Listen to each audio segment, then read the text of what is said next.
as you guys can see, it is super packed up here up at Cinemark. So we up here today, third viewing. About to go ahead and check it out. So here we are, Cinemark. It's not as packed.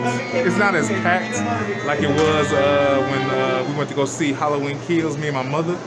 But it's nice. It's nice. It's a nice couple of people's on up here. You know, because when Halloween Kills about 2 weeks ago, everybody in mama, it was like super packed up here. But we up here doing our thing. Oh, don't mind me. We up here doing. Oh, yeah, up here doing our thing.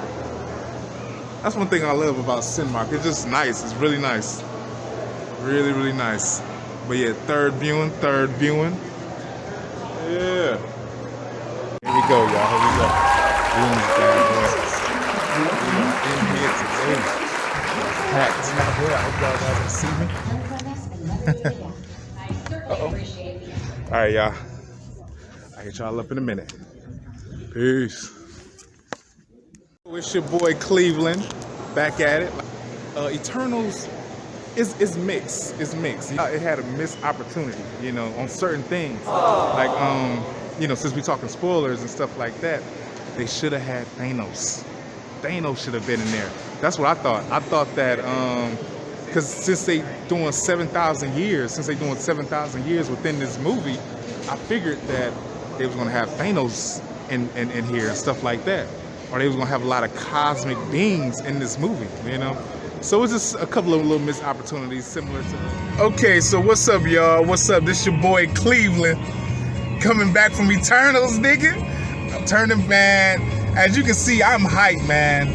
I don't want my phone to fall on me or whatever. But that movie was crazy, man. We rocking out, baby. We rocking out. That ending was crazy, man. Eternals ending was crazy. It was something else, man. Like, it was a real different Marvel movie. It was a real different Marvel movie. But that ending was crazy, man. Hey! What y'all know about this? What y'all know about this? That movie was crazy. So I seen it twice today, November the 4th. So here we go. This is the Eternals review. I'm not trying to be fancy. Excuse me. I ain't trying to be too fancy with this thing. So the Eternals, which is the third movie in phase 4 of the MCU. And phase 4 has kind of started off on not a rocky start. Because everybody named Marvel has been saying that Eternals is bad, it's corny, it's whack, 52% on Rotten Tomatoes, the lowest of the MCU. The lowest, the first one was Thor: The Dark World, 2013 Thor: The Dark World.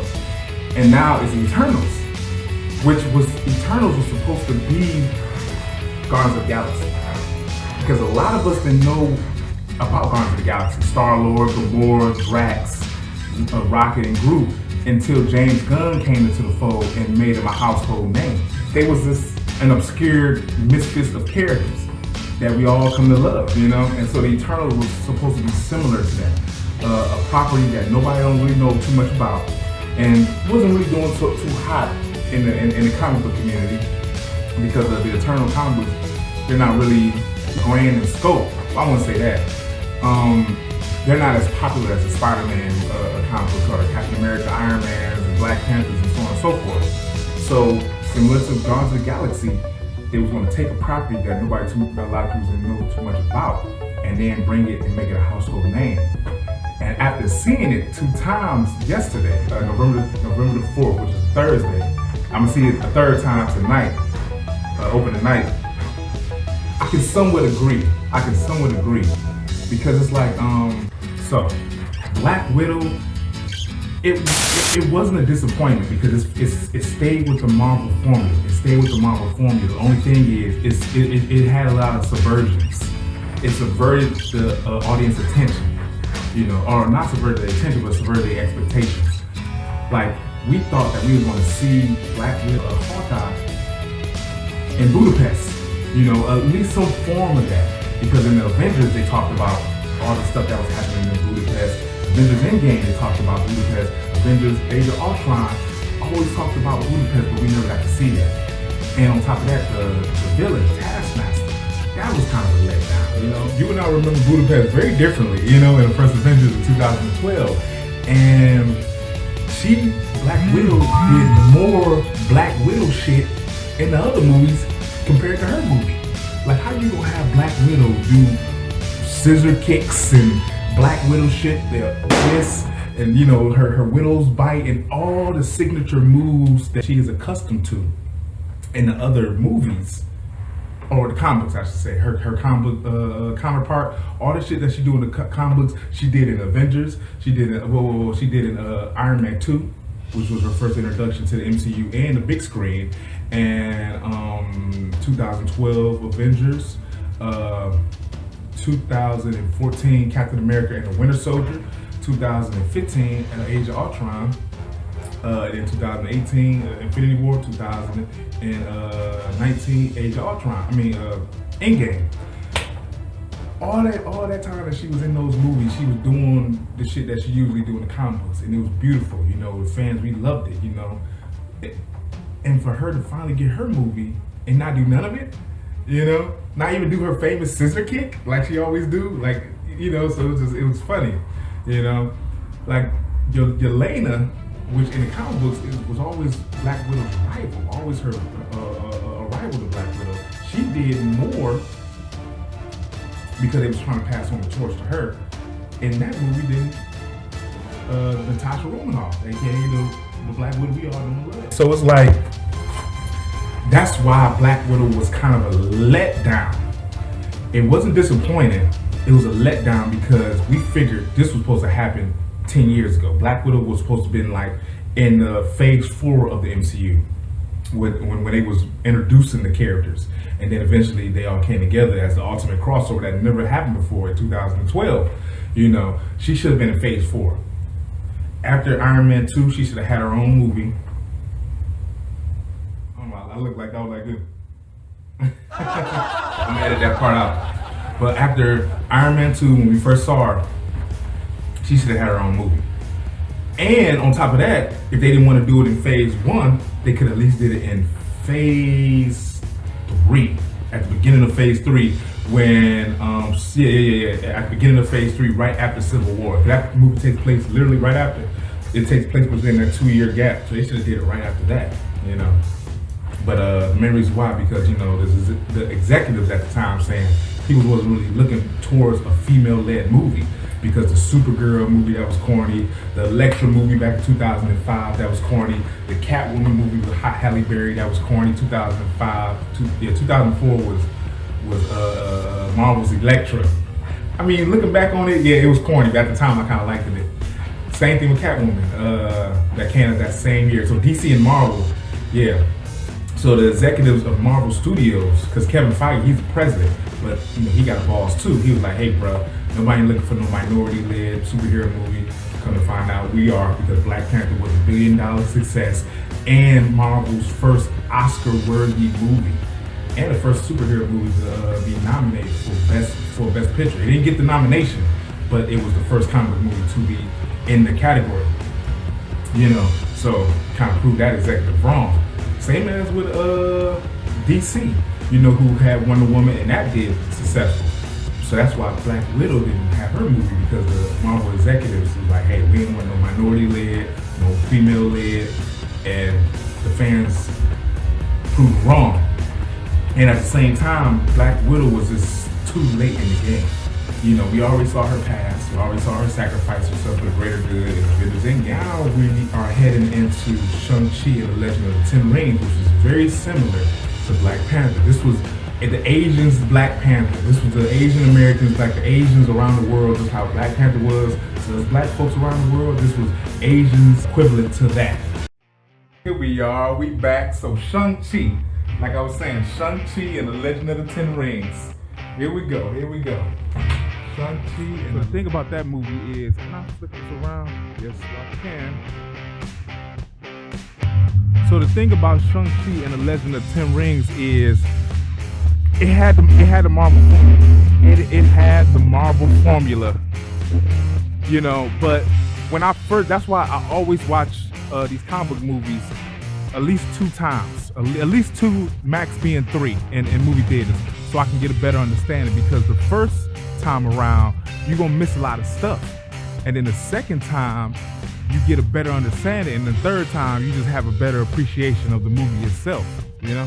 So that's why, I watched it 3 times. So it was like, with Shang-Chi, it felt cheesy at first. It felt very cheesy at first, and a little cringy, but the fight scenes was dope. The fight scenes was really dope. Like, it had that Jackie Chan vibe to it, Phase 4 has been feeling a lot different than the previous 3 phases. Phase 4 has been feeling a lot different or whatever. And so, when I saw it the third time with my uncle, then I had a really good appreciation for Shang-Chi. Katie, she was cool. She wasn't like, she didn't have a black accent, her black accent or anything like that. The guy who played Shang-Chi, even though this was his movie, it didn't feel like his movie. Everybody else had a time to shine. Katie had a time to shine. His sister had a time to shine. His father, Wing Wu, he was cool. His father, the villain, was really cool, very sympathetic. But it's like, this was Shang-Chi's movie, but it didn't feel like he's not like a leading man. He's not a leading man whatsoever, compared to Chadwick Boseman, who was, in Black Panther. This was like the Asian American Black Panther. This was their equivalent to Black Panther, and he didn't have that star power. He didn't have that leading man star power. I think they should have got the guy who played Crazy Rich Asians, who played as Snake Eyes and G.I. Joe. He got a leading role. He has like a leading man role compared to the guy who played in Shang-Chi. Because everybody else had a time to shine. Everybody else was shining except for him. So you got that. There we go. So Shang-Chi was cool. Shang-Chi was really cool. I really enjoyed it. It's just that sometimes Marvel, they have the ability to make their movies cheesy. They had the ability to make their movies super cheesy. Well, Shang-Chi stuck to that formula. He really did stick to that formula. So here we are with Eternals. Eternals was different. Eternals was really, really different. It didn't have that Marvel formula. It didn't have that Marvel feel. I mean, spoiler alert, they had a damn sex scene. They had a sex scene in Marvel's Eternals. The first sex scene they had in any Marvel MCU movie, And it took me by surprise, because each Marvel movie has their own little thing, has their own little, their genre and stuff like that. And so with Phase 4, they trying to push the envelope. The ending of Eternals, Isher or Ishan or whatever, the fact that he said he's gonna come back and judge the Eternals and judge Earth, through the Eternals' memories, he's gonna come and see if Earth is worthy of being saved. And when he come back, he's gonna judge. Tell me if that don't sound familiar. I mean, with Yahweh or Elohim, God, he's gonna come back and he's gonna judge the earth. He's gonna judge the world. It had a lot of spiritual elements. Eternals, a lot of spiritual elements. The fact that they had 7 days before the emergence, which is a celestial coming forth out of the earth. Because each celestial that comes forth out of the earth, billions of people can be killed when the celestial is born, but that celestial creates billions of other worlds. So it's like a sacrifice type of thing. But the fact that they had 7 days until the emergence, which is, God created the world the earth in 7 days. Actually, it was 1, but to Moses, it was like he created in 7 days.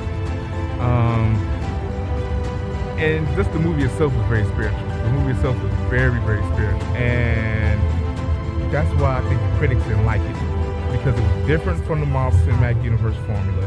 It was very spiritual, and they had diversity. They had interracial marriage, and they had the LGBT and stuff like that. But it didn't hit you over the head. It didn't hit you over the head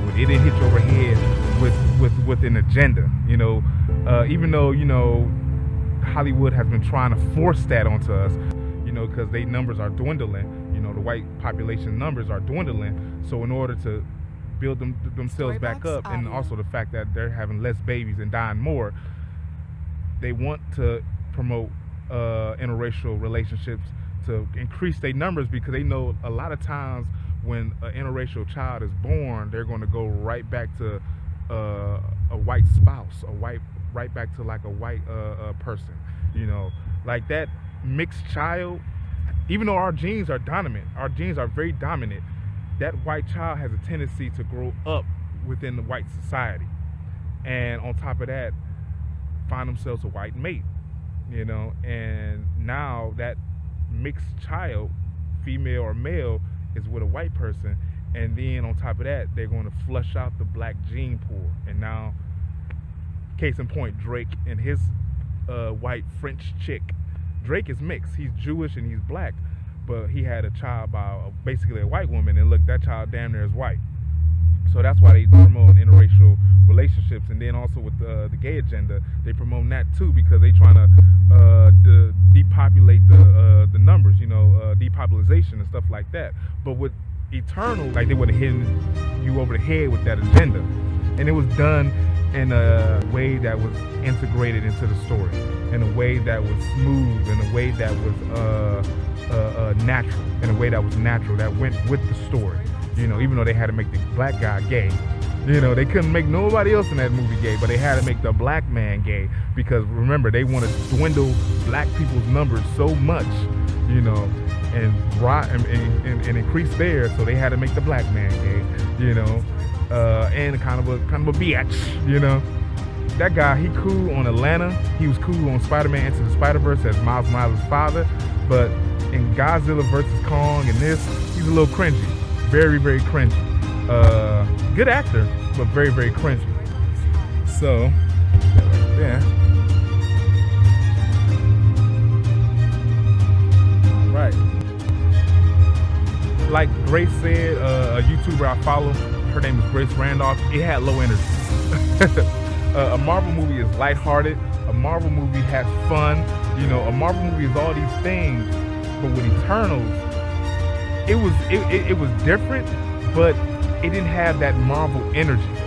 It didn't have that Marvel energy. It was a beautiful looking movie, very beautiful atmospheric. The location shots was really cool. It just was missing something, and that was that Marvel-esque. I love that exposition scene. The exposition scene with the Celestial, the one that created the Eternals. They thought that they was born on this planet called Olympia, you know, unbeknownst to them, that they was created to secure the growth of one of the Eternals within Earth. So if I had to rate the MCU Phase 4, talk about the Marvel shows. So WandaVision was a huge event. Like, each week, everybody was like, so the first 2 episodes was corny. Let's just go ahead and just nip that in the bud right now. Let's go ahead and just address the elephant in the room. The first 2 episodes was super slow, but once it got to the 3rd, that's when it just kicked off. It just went, you know. And every week, everybody was trying their best to figure out what was going on, what Wanda was doing, cause it was like a mystery. It was like a mystery, you know. So I remember that like it was yesterday, cause it you know, it was January of this year, and everybody was just going crazy. Like, they just kept giving us pieces of the puzzle to WandaVision. So that was a cool little event throughout each week, every Friday, because at the time they was dropping the shows, new episodes every Friday. Now it's every Wednesday now. The main reason why they did that, because Marvel movies, they're gonna drop on Friday, so they don't want their TV shows to compete with their movies, you know. So which is why now they got the Marvel shows dropping every Wednesday. Falcon and the Winter Soldier started with that, Loki, and then What If. So anyway, WandaVision was good. It was about grief. It dealt with the grief, the loss of a loved one. And then now we're moving on to Falcon and the Winter Soldier, that deals with legacy. It deals with the legacy of Captain America and the Shield, and the fact that America isn't ready for a black man to be Captain America, you know. That was beautiful. So I kind of gravitated towards that a little bit better. Me and my mother, we was watching it like religiously, because we gravitated towards that a little bit better, which is why I think Falcon and the Winter Soldier is better. I will rank that up there first in the Marvel Cinematic Universe TV shows, the Disney Plus shows. You know, so that dealt with legacy, and the fact that I love how the even though she was a little, they say that she was like a millennial. I liked it Morgenthau, you know, Carly Morgenthau, which was like gender swapped. You know, she was sympathetic. You know, after 5 years of everybody being snapped away, the people that was homeless, the people that didn't have nothing, and so on and so forth, couldn't get no loan, couldn't get no houses, whatever the case may be.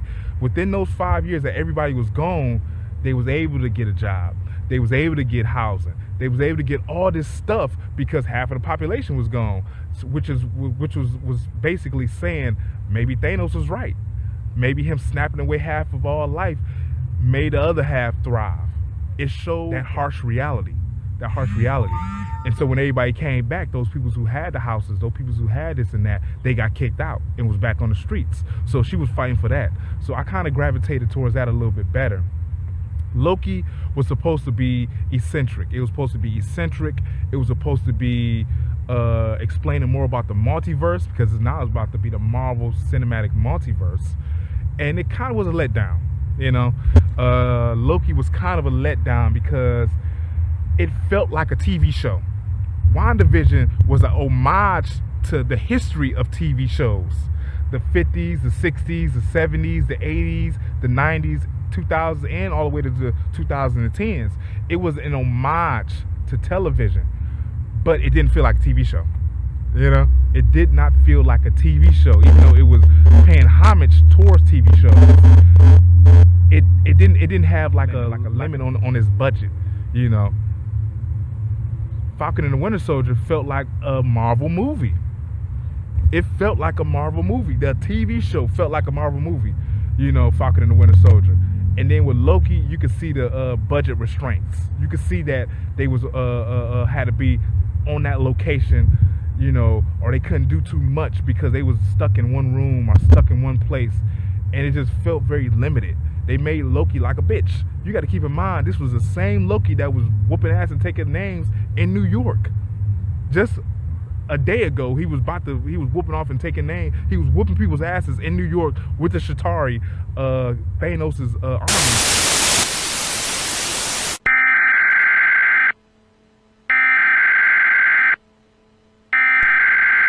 We interrupt our program to bring you this important message. Heart smash if you out of gas. New suit, shout out Ironman. Sister vision like I'm Spider-Man. Loki get you lifted higher, man. Leap of faith, Falcon flying, man. Bring the noise like I'm War Machine. Nick Fury got the whole regime. Look, I said Wakanda forever. T'Challa shall reign supreme. I need a moment of silence. R.I.P. Stan Lee. I know I wanted to be a musician when I was young, but I had no talent for it. I feel like I'm Thanos. Better lay low. One snap of my finger, I just might create a halo like I'm Thanos. Or I'm Play-Doh. World upon my shoulders, money stacking like some Legos like I'm Thanos. Better lay low. One snap of my finger, I just might create a halo like I'm Thanos. Or I'm Play-Doh. They got him acting like a bitch, and Lady Loki basically the shit. So Loki was kind of a letdown, and Marvel's What If was like an in-between. That was like an in-between. It had good episodes and stuff like that, but for the not the last episode, Marvel's What If last episode, the last two episodes, when Ultron got the Infinity Stones, damn near killed Thanos like it wasn't nothing. You know, then they all came together from different multiple universes, Killmonger, Black Panther, you know, etc. They all came together and formed their own Avengers, which was supposed to be I forgot the name of it, but it was slick. Those last two episodes was really, really slick. But for the most part, it was a mix between Loki, which was kind of disappointing, and Falcon and the Winter Soldier, which in my case, in my opinion, was the best out of the Marvel shows. So you got Falcon and the Winter Soldier, which is number 1, WandaVision, which is number 2, Marvel's What If, and then Loki. That would be my rating for those Marvel Disney TV shows. Yep, Marvel Disney TV shows. And that's it. That's my rating. That's my rating. So I just wanted to do that. Like I said, I haven't reviewed the Marvel movies. Storyblocks. And since we in phase 4, I said I might as well just go ahead and review these, you know. And yeah.